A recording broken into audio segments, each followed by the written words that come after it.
এতগুলা আপন মানুষের সামনে আমাদের চোখটা বন্ধ হয়ে যাবে ধীরে ধীরে, কিচ্ছু করার থাকবে না, কারো কিচ্ছু করার থাকবে না, তাকাইয়ে থাকা ছাড়া কারো কোনো উপায় নেই।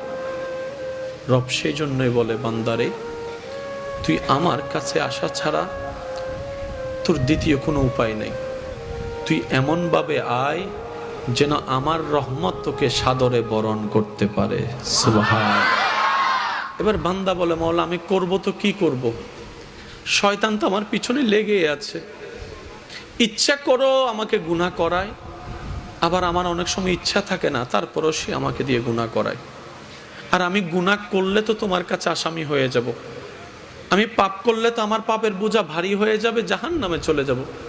মাওলা আমি ছোট্ট একটা মানুষ, 3 হাত 3.5 হাতের আমার গঠন, আমি শয়তানকে তো দেখি না, ধরবো কিভাবে? মাওলা আমি তো অপারগ। রব